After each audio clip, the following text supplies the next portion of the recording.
Assalamu alaikum, I'm Aisha and you're watching Samar News. Here are today's headlines.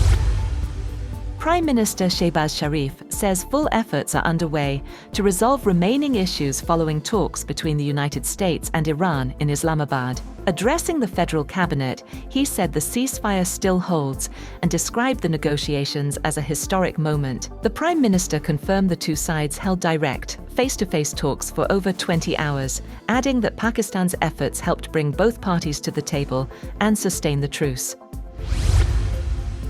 Iran has revealed that a potential breakthrough agreement with the United States was just steps away during high-level talks in Islamabad. Foreign Minister Abbas Araqchi said his country engaged in negotiations with the United States in good faith to bring an end to the ongoing war, and they had come just inches away from finalizing the Islamabad MoU. Despite the progress, Araqchi said the negotiations ultimately broke down due to what he described as excessive conditions and changing positions from the other side. In a post on X, he said the process encountered maximalism, shifting goalposts, and blockade, which prevented the agreement from being reached.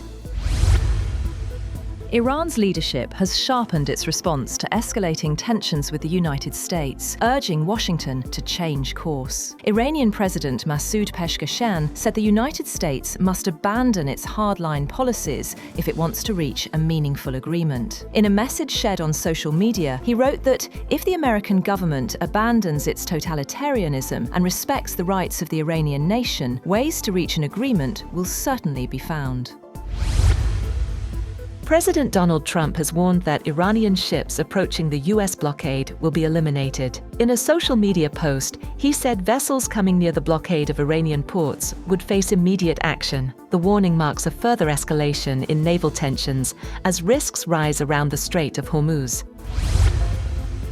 The United Kingdom has decided not to participate in a US-led military blockade of Iran through the Strait of Hormuz, distancing itself from escalating tensions in the region following failed peace talks. The UK government has made it clear that British naval ships and soldiers will not be used to block Iranian ports. A government spokesperson said Britain would instead continue to support freedom of navigation and the opening of the Strait of Hormuz, stressing its importance for the global economy and domestic cost of living. The UK will, however, maintain its existing military presence in the region.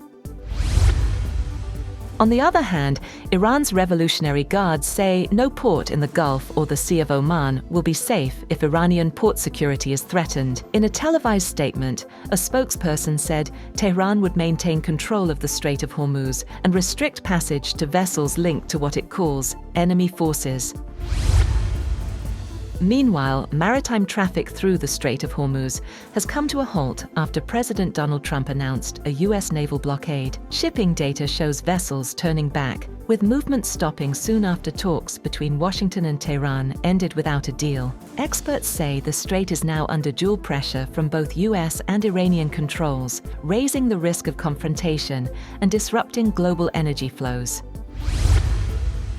Oil prices have jumped above $100 a barrel as the US Navy prepared to block ships from reaching Iran via the Strait of Hormuz. Brent crude futures rose $6.71, or 7.05% to $101.91 a barrel after settling 0.75% lower on Friday. US West Texas Intermediate was at $104.16 a barrel, up $7.59, or 7.86%, following a 1.33% loss in the previous session.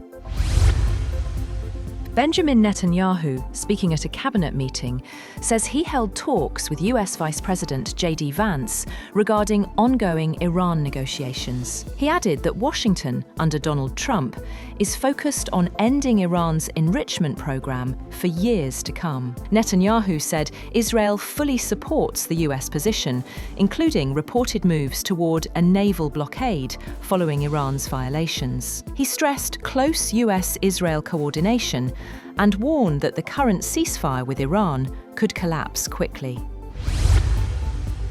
Hakan Fidan has accused Israel of constantly seeking new adversaries, saying the country cannot live without an enemy. In a televised interview, Fidan stated that after Iran, Israel is now attempting to portray Turkey as its next enemy. He further claimed that this approach is not limited to Prime Minister Benjamin Netanyahu's government, but is also echoed by some opposition figures. According to Fidan, this shift reflects what he described as a growing state strategy within Israel to redefine its regional stance.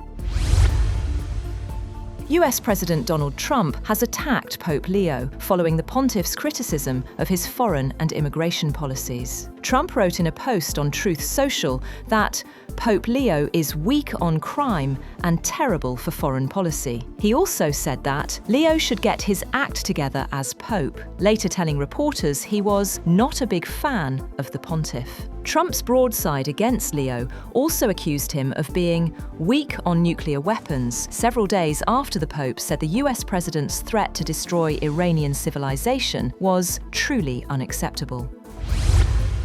That's all for now. For more updates, visit www.samar.tv. Thank you for watching Samar News.